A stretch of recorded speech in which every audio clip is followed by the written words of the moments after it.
Kisah Nokia berawal dari sebuah pabrik bubur kayu yang didirikan tahun 1865 di Finlandia.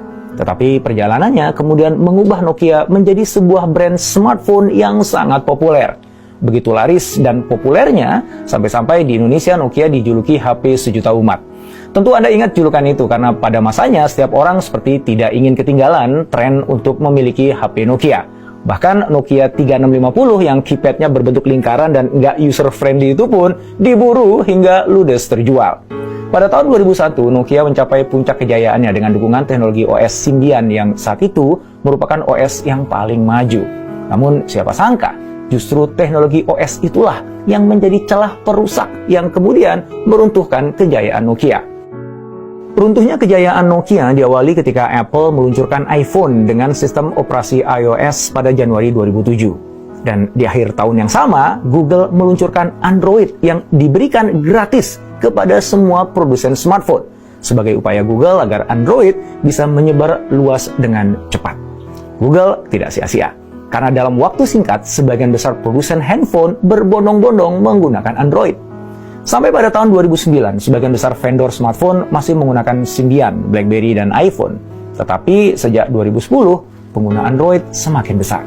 Data yang disajikan Gartner menunjukkan bahwa sejak 2009, jumlah pengguna Android terus tumbuh sehingga pada tahun 2016, Android mendominasi pasar dengan 84,8%. Seiring dengan itu, penggunaan Symbian menurun sehingga market share Nokia ikut menciut. Data Statista menunjukkan bahwa penyusutan market share Nokia dimulai sejak tahun 2008 sampai dengan 2011, ketika Nokia kalah telak dari Samsung dan Apple. Sejak itu, sampai dengan tahun 2018, market share Samsung dan Apple terus tumbuh menenggelamkan Nokia. Akhirnya, Nokia bertekuk lutut dan mengakui kehebatan Android, sehingga mereka pun terpaksa mengadopsi Android, walaupun dengan setengah hati. Kenapa setengah hati? Karena pada ketiga ponsel seri X yang diluncurkan, Nokia tidak menghadirkan Google Service yang tersedia di ponsel Android dan tidak menyediakan menu Google Play Store, kecuali link akses untuk bisa menginstal aplikasi Android. Akibatnya, ponsel yang sempat dianggap sebagai gebrakan Nokia itu nggak laku dan akhirnya menenggelamkan namanya. Sampai pada September 2013, Nokia benar-benar takluk dan tiba di titik nadir keruntuhan mereka. Ketika akhirnya mereka mengumumkan penjualan divisi perangkat dan layanannya ke Microsoft. Kenapa ya kok Nokia bisa begitu? Bukankah mereka memiliki talenta-talenta yang hebat? Jawabannya ada pada hasil riset mendalam yang dilakukan oleh Timo Vuori dan Hui tentang pasang surut Nokia antara tahun 2005 hingga 2010. Riset tersebut diterbitkan dalam artikel berjudul Distributed Attention and Shared Emotions in the Innovation Process: How Nokia Lost the Smartphone Battle. Hasil risetnya menyebutkan bahwa kekalahan Nokia bukan karena visi mereka dan juga bukan karena kinerja manajer yang buruk. Mereka gagal karena iklim emosional yang menakutkan. Ketakutan seperti itu lahir dari budaya pemimpin yang temperamental dan manajer menengah yang ketakutan untuk mengungkapkan hal-hal yang sebenarnya terjadi. Diceritakan bahwa sang presiden eksekutif sempat memukul meja begitu keras sehingga potongan buah itu berterbangan. Olli-Pekka Kallasvuo, mantan CEO Nokia itu bahkan digambarkan sebagai sosok sangat temperamental dan tidak mau mendengar.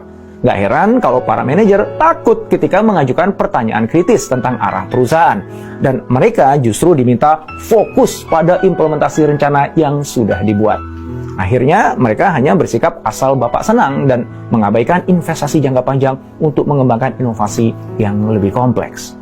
Seorang manajer mengungkapkan bahwa dalam divisi R&D Nokia, budaya yang ada hanya untuk menyenangkan manajer level atas. Mereka hanya ingin memberi kabar baik, bukan bersikap realistis pada kenyataan.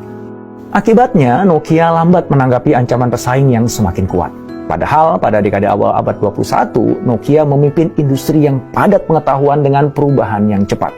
Tetapi setelah menjadi market leader dengan produk feature phone, Nokia ternyata tidak mampu mengenali potensi platform perangkat lunak yang rumit dan mahal untuk dikembangkan.